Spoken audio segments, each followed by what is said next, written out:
Good morning, student. We are discussing class 7 science. Its second chapter name is acid, bases and salt. It's a part third. We already discussed its two part in previous videos.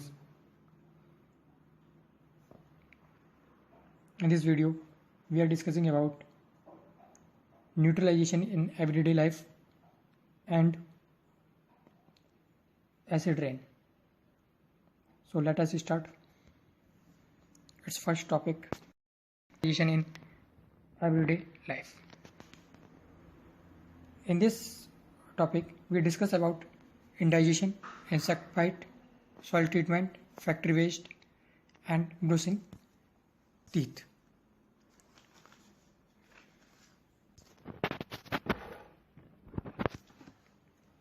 Okay. No. It's means neutralisation in everyday life. इसका मतलब ये है कि हमारी जो रोज़ की life है उसमें हम न्यूट्रलाइजेशन जो है, मतलब ये जो न्यूट्रलाइजेशन प्रोसेस है वो डेली की लाइफ में हम यूज़ करते हैं। ठीक है, कहाँ कहाँ यूज़ करते हैं? जैसे इंडाइजेशन में यूज़ करते हैं, इंसेक्ट बाइट में यूज़ करते हैं कभी, ठीक है, सॉइल ट्रीटमेंट लेते हैं, फैक्ट्री बेस में भी यूज़ कर लेते हैं, और ब्रशिंग टीथ तो आप ब्रश डेली करते हो, तो ये तो डेली के हैं। और बेसिकली ये सारी जितने भी ट्रीटमेंट्स हैं ये डेली के डेली है, कहीं ना कहीं यूज़ किए जाते हैं हमारे द्वारा, डेली यूज़ करें। ठीक है, जिससे एसिड बेस का न्यूट्रलाइजेशन हो सके। जो एसिड बेस है वो हमारे ख़त्म हो सके हमारी बॉडी में, अगर कोई इंजेक्टेड है, ठीक है, या कहीं भी लाइफ में, तो उसे न्यूट्रलाइज करने के लिए न्यूट्रलाइजेशन प्रोसेस अब किस तरह से करते हैं। जैसे इंडाइजेशन में बात करते हैं पहले इंडाइजेशन। ठीक है, when too much of acid in the stomach with indigestion and feel. Second point, a common antacid used for curing indigestion due to acidity is milk of magnesium, and milk of magnesia contain a base called magnesium hydroxide. This means indigestion होता है actually.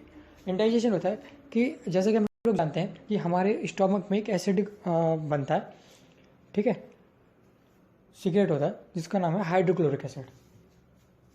ठीक है, hydrochloric acid जो है हमारे stomach में पाया जाता है।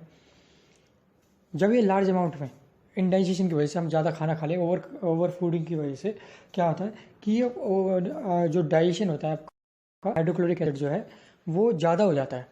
और जब ये फूड ज़्यादा हो जाता है तो ज़्यादा होने की वजह से क्या होता है कि हम लोगों को एसिडिटी हो जाती है। मैंने आपको पहले ही प्रीवियस वीडियो में बताया था शायद इसके बारे में कि एसिड्स की वजह से क्या होता है।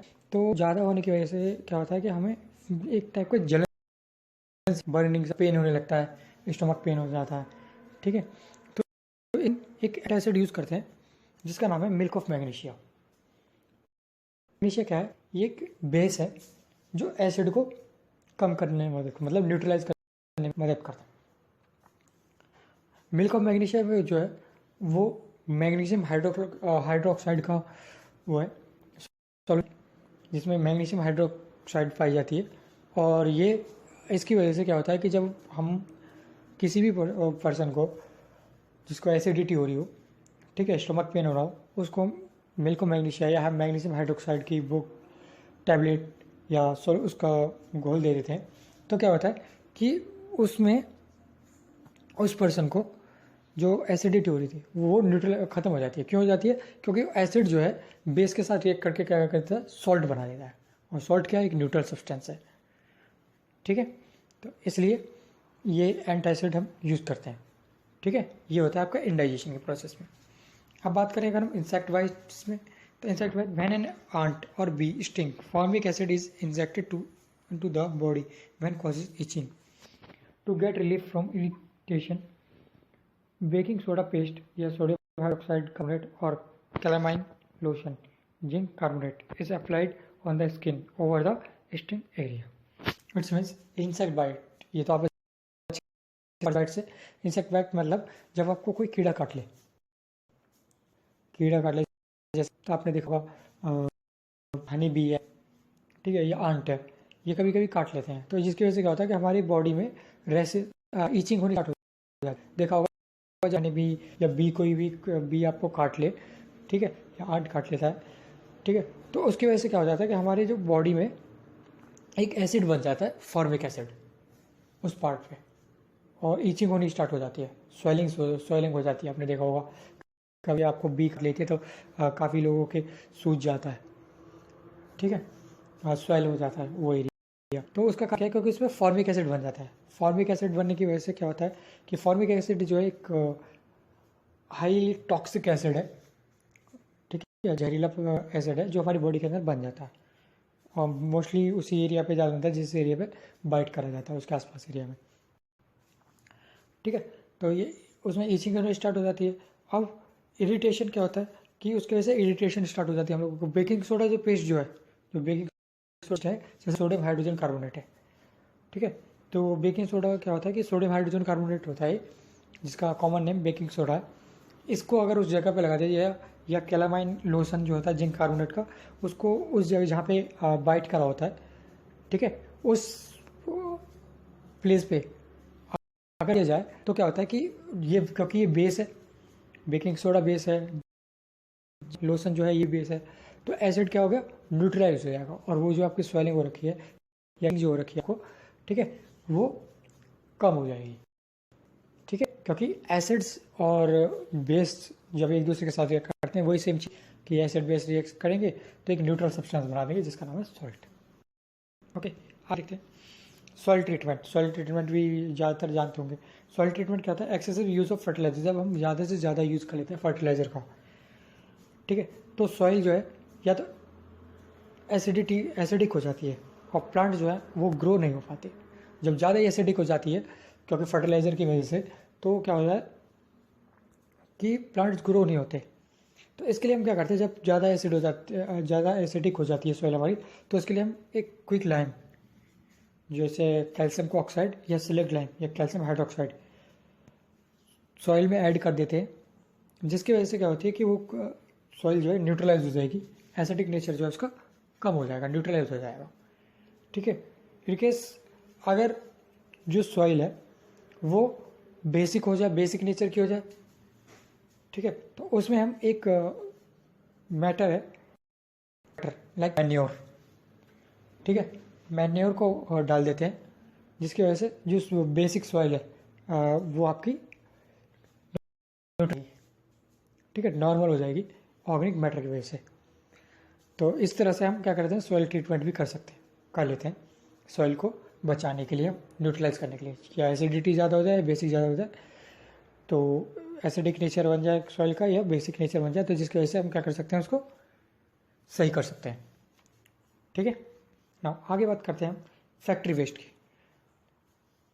एक वेस्ट जो है फैक्ट्रीज के अंदर से जो एसिडिक वेस्ट निकलते हैं, उसको पहले न्यूट्रलाइज किया जाता है, मतलब उनमें बेस मिला के न्यूट्रलाइज किया जाता है, जिसकी वजह से वो न्यूट्रलाइज कब करा जाता है, जब उन्हें किसी रिवर में छोड़ने से पहले, ठीक है, उन्हें क्या करा जाता है, न्यूट्रलाइज करा जाता है। क्यों, क्योंकि न्यूट्रलाइज करना इसलिए ज़रूरी है, अगर हम किसी रिवर को किसी भी वेस्ट को, ऑर्गेनिक वेस्ट को, जो एसिडिक वेस्ट है उसको न्यूट्रलाइज नहीं करेंगे, बेस के साथ रिएक्ट करके न्यूट्रलाइज नहीं करेंगे, तो जो आपके रिवर्स के अंदर एक्वेटिक एनिमल पाए जाते हैं वो मर जाते हैं, क्योंकि एसिड की वजह से। जब वाटर एसिडिक हो जाएगा तो जिसकी वजह से क्या होगा कि जो एक्वेटिक एनिमल होंगे वो मर जाएंगे, और उनकी लाइफ नहीं रहेगी, ठीक है। तो इसलिए जो एसिडिक वेस्ट है फैक्ट्रीज़ में, उसे पहले न्यूट्रलाइज करके बेस मिला के उसे न्यूट्रलाइज कर लेना चाहिए, जिसकी वजह से अगर उसे रिवर में भी छोड़ो तो क्या हो, वो किसी भी एक्वेटिक एनिमल को नुकसान ना पहुंचाए, ठीक है। आगे बात करते हैं ब्रूसिंग ऑफ टीथ। आप इससे अच्छे से वाली बात ही जानते होंगे कि ब्रूसिंग ऑफ टीथ क्या होता है। ब्रूसिंग तो जैसे आप डेली टूथब्रश करते हैं, ठीक है, हम लोग अच्छे से टूथब्रश करते हैं, कि ब्रश करते हो, तो टीथ जो है वो किसके द्वारा ब्रश करते हैं, टूथपेस्ट के द्वारा, ठीक है। टूथपेस्ट क्या होता है, ये एक बेसिक नेचर का होता है। ये आपको टूथपेस्ट जो है, जैसे आप खाना खाते हो तो खाना में कुछ एसिडिक सब्सटेंस होते हैं, मैंने आपको पहले बताया था, फूड्स में एसिडिक सब्सटेंस पाए जाते हैं, जिसकी वजह से हमारे जो टीथ में कुछ एसिड जो है वो रह जाते हैं। तो इसको न्यूट्रलाइज नहीं, इसकी वजह से क्या होता है, हमारे टूथ जो है वो डिके होने लगते हैं। अगर एसिडिक, अगर हमारे जो दांतों में, टीथ में अगर एसिड लगा रहेगा, एसिड आएगा, तो क्या होगा कि वो हमारे दांतों को ख़राब करना स्टार्ट कर देगा, जिसकी वजह से होगा कि हमारे दांत गिरने शुरू हो जाएंगे, मतलब टूट डीके हो जाएगा। तो इसलिए हम टूथपेस्ट का यूज़ करते हैं, और टूथपेस्ट जो है बेसिक नेचर का है, जिससे टूथपेस्ट करने से क्या होता है कि जो न्यूट्रलाइजेशन प्रोसेस हो जाती है इसमें भी। न्यूट्रलाइजेशन प्रोसेस की वजह से क्या होता है कि जो आपका सब एसिडिक था, एसिड जो मिला हुआ था वो बेस की में मिल के सॉल्ट बना देगा, और फिर आपके दांत भी डिके होने से, मतलब टूटने से बच जाते हैं। ठीक है, सिर्फ किसकी वजह से? टूथपेस्ट की वजह से। ओके, तो अब बात करते हैं एसिड रेन की वजह से।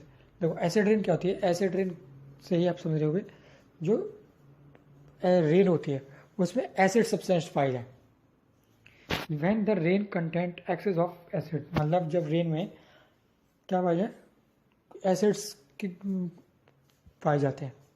ठीक है, कुछ एसिड्स जो होते हैं, जैसे आपने फिर देखा होगा फैक्ट्री में से धुआं निकलता है, तो वो क्या निकलता है? वो एसिड्स का धुआं तो निकलता है, वो क्या हो जाता है कि वो क्लाउड्स में जाके मिक्स हो जाता है, जिसकी वजह से आपकी जो रेन होती है वो एसिड रेन बन जाती है। उसमें carbon dioxide, sulphur dioxide and nitrogen dioxide जो है वो डिजोल्व हो जाती है रेन में, और एसिड, सल्फ्यूरिक एसिड और नाइट्रिक एसिड के फॉर्म में। जैसे कार्बन डाइऑक्साइड जो है वो कार्बोनिक एसिड की फॉर्म में, सल्फर डाइऑक्साइड जो है वो सल्फ्यूरिक एसिड की फॉर्म में, और नाइट्रोजन डाइऑक्साइड जो है वो नाइट्रिक एसिड की फॉर्म में। ठीक है, जब ये वाटर रेन के साथ डिजोल्व हो जाते हैं, कौन कौन से? कार्बन डाइऑक्साइड, सल्फर डाइऑक्साइड और नाइट्रोजन डाइऑक्साइड रेन के साथ डिजोल्व हो जाएंगे, तो ये सब्सटेंस जो है ड्रॉपलेट के द्वारा कौन कौन से सब्सटेंस निकलते हैं? कार्बोनिक एसिड, सल्फ्यूरिक एसिड और नाइट्रिक एसिड, ये आपके रेन के साथ नीचे गिरते हैं, जिसकी वजह से क्या होता है? ड्रॉप के फॉर्म में आते हैं, जिसकी वजह से क्या होता है कि सॉइल जो है वो ख़राब हो जाती है। ठीक है, और बिल्डिंग्स पे भी इसका बहुत सारा असर पड़ता है। तो acid rain can damage buildings, statues made of marble, limestone and plaster. ठीक है, एसिड रेन जो है वो डैमेज करती है बिल्डिंग्स को, स्टैचूज़ को, जो मार्बल से बने होते हैं, लाइमस्टोन से बने होते हैं और प्लास्टर से बने होते हैं। जैसे इसका एक जीता गया एग्जाम्पल आपका ताजमहल है। ठीक है, ताजमहल जो है आपने देखा होगा येलोइश रंग का हो रखा है। क्यों रखा है? क्योंकि ये सिर्फ एसिडिक रेन की वजह से, एसिड रेन की वजह से जब बारिश होती है, बारिश में ये सब्सटेंस पाए जाते हैं, और वो जब वाइट मार्बल पे या किसी भी सब्सटेंस पे पड़ेंगे तो वो क्या करते हैं? उस जगह को डैमेज कर देते हैं, मतलब ख़राब कर देते हैं। तो इसलिए हमें कम से कम पॉल्यूशन फैलाना चाहिए, जिसकी वजह से ऐसी परिस्थिति हमारे सामने ना आए। ओके।